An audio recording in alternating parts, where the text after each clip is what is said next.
Hey everyone, and welcome back to Speak Smooth English. I'm Adam. And I'm Maya. And today, we are talking about something that has personally ruined at least 47 of my peaceful nights. Only 47? That's cute.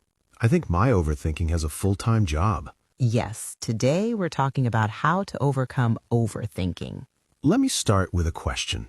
Have you ever replayed a conversation in your head like 200 times? Oh, yes, especially at 3 a.m. when your brain suddenly says, hey, remember that slightly awkward thing you said in 2018? Exactly. Overthinking is like having a dramatic director in your head who turns small moments into full Netflix documentaries. And the worst part? It feels productive. Yes, that's the trap. Overthinking disguises itself as problem solving. It whispers, I'm helping you, but actually it's draining you. Let's break this down. Overthinking is not intelligence. It's repetitive fear trying to feel safe. Boom. When you overthink, your brain believes it's protecting you. It thinks, if I analyze this enough, I won't get hurt. But here's the truth. Most of the time, you're not solving anything. You're just rehearsing worst-case scenarios. And your body reacts as if they're real. Your heart beats faster, your stomach tightens, you feel stress from something that hasn't even happened. Let me ask you something. When was the last time overthinking actually solved your problem? Silence. Exactly. Because overthinking usually leads to three things: anxiety, self-doubt, and exhaustion. So how do we stop it? First, you need to understand this. You cannot stop thoughts from appearing, but you can stop entertaining them. That's powerful. Imagine your thoughts are like guests knocking on your door. You don't have to invite all of them inside for dinner. Some thoughts deserve tea. Others deserve, sorry, we're closed. I love that. Step 1, label the thought. When your brain says, what if they hate me? Instead of believing it, say, that's anxiety talking. You create distance, and distance creates control. Step 2, set a thinking limit. Yes, this sounds funny, but it works. Tell yourself, I will think about this for 10 minutes. Set a timer. When it ends, you move on. Because endless thinking feels responsible, but it's not productive. Step 3, take physical action. Overthinking lives in stillness. If you sit in your room alone doing nothing, your brain becomes a cinema. Go for a walk, do push-ups, clean your desk, call a friend. Movement interrupts mental loops. And here's something people don't like to hear. Sometimes you overthink because you're avoiding action. Ouch. It's true. Instead of sending that message, applying for that job, or making that decision, you think about it for weeks. Thinking feels safer than risking rejection. But clarity comes from action, not analysis. Let's talk about perfectionism for a second. Oh yes, the I must say the perfect thing or I will be judged forever mindset.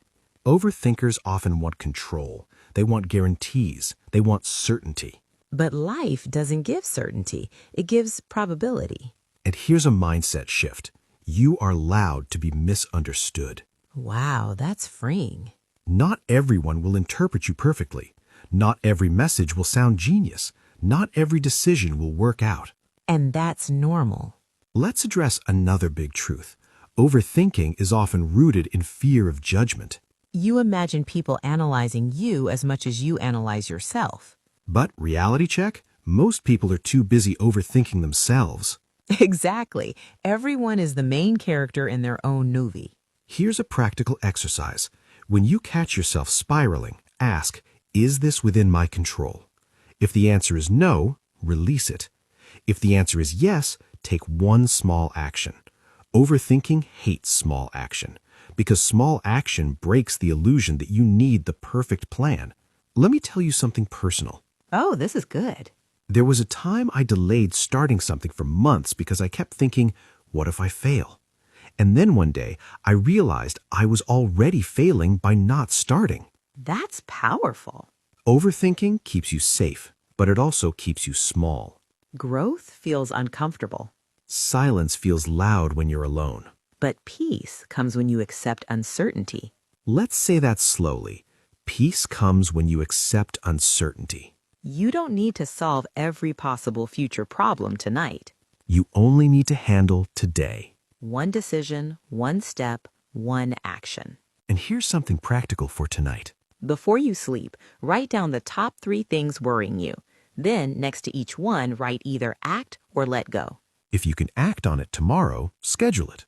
If you can't control it, release it. Because overthinking grows in vagueness, it shrinks in clarity. I love that. And remember this, your brain is a tool, not your master. You can observe your thoughts without obeying them. You can feel fear without surrendering to it. You can doubt yourself and still move forward. Overthinking says wait until you're sure. Confidence says move even if you're not. And maybe that's the real secret. Courage is not the absence of overthinking. It's acting despite it. So next time your mind starts creating dramatic future disasters, smile. Say, thank you for trying to protect me. And then gently choose action instead of analysis. Because your life is waiting on the other side of that decision. And trust me, it's usually less scary than your imagination. Thank you for listening to Speak Smooth English. If this conversation made you think, but not overthink, don't forget to follow, like, and share this episode with someone who needs a calmer mind. I'm Maya. And I'm Adam. And we'll see you in the next episode.